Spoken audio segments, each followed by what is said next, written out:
There's a saying in Yiddish, there are two things that are always good, which is a cup of tea and a chapter of Tehillim. I guess I should reverse the order. A chapter of Tehillim and a cup of tea. But both have the same premise. Both have the same condition. They have to be warm. So let us say a warm kapitel Tehillim, and later on you'll drink a cup of tea. So, Shir HaMalos El Adonai Batzoros Edikeros Eveyan Eini Adonai Atzil Nafshi Mitzvah Shekem Lashon Remiyah Mayit Elachom Yosef Loch Lashon Remiyah Chitze Geber Shunin Megach Aleresov Voyo Likigarti Mesho Shchanti Malikedor Rabbas Shoch Lo Nafshi Mshoini Sholom Ani Sholom V'chi Adaber Hey Mola Milchomo. We of peace and we talk peace, but Hey Mola Milchomo, they wage war. Rebbeinu Shalom, listen to our words and see to it that this Milchama, the Milchama in Ukraine, the Milchama with the Nefesh HaBahamis, the Milchama with the animal, our own internal Milchamas, all this should be over, and this could only be with the imminent coming of Mashiach. Let us give some tzedakah, Gedoyle tzedakah shemekareves es ha-geula, as it says. The power of tzedakah is that it hastens the geula. So even just a little coin makes the difference. Let us now share a little Torah. Again, the issue of tzaras is a very fundamental one. Torah dedicates so many verses. So let us focus on one interesting detail, how God cherishes us. So the Torah says like this: when we're dealing now with the tzaras, with those lesions in the house of a person, says the Torah, V'tziva HaKohen, the Kohen will order, Ofinu es habayis, and they should clean, that they clear the house, Pinu, they take everything out of the house.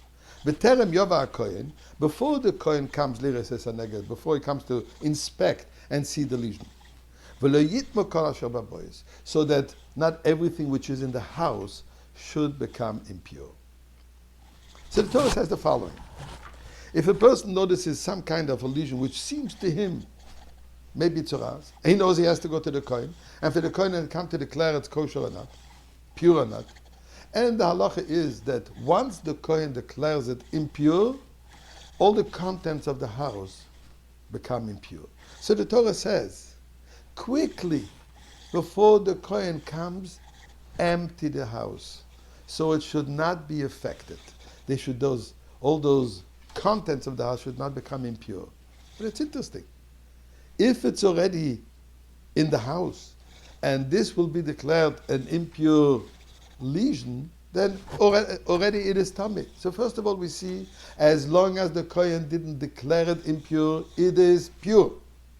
It doesn't become impure by itself. It needs a declaration of the Kohen.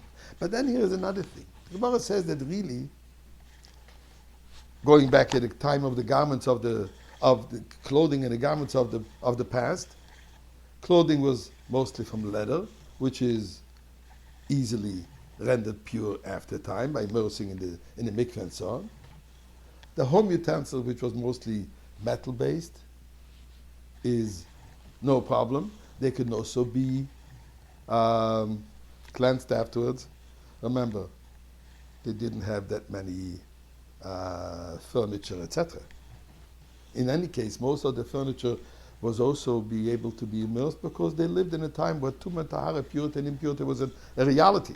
So most of the contents were able to be cleansed. The only concern was about earthenware. This cannot be cleansed. Says the Torah, to protect to save a Jew from losing his earthware. Due to the declaration of the Kohen that it is impure, take it out before. So the Rebbe points out, see to what extent God cherishes every Jew and his possessions. There's an expression that the Chacham say, HaTorah chasa al mamonim shel tzadikim. Torah, God, cherished, was concerned the belongings, the money of the tzaddikim. V'amech kulam tzaddikim. Every Jew is righteous. So every single Jew is so precious by God. God cherishes him so much that he wants to make sure don't lose even an inexpensive item. To that extent, God is concerned about us. Eibishter, we return that concern. just like you want everything to be pure. So please, send us already the Kohen. We're ready. Send us the Kohen Mashiach, and he will show, he will declare us all pure, and together we will rejoice in the Beis Hamikdash. This month, which is the month of redemption, extremely, extremely timely. Please do so.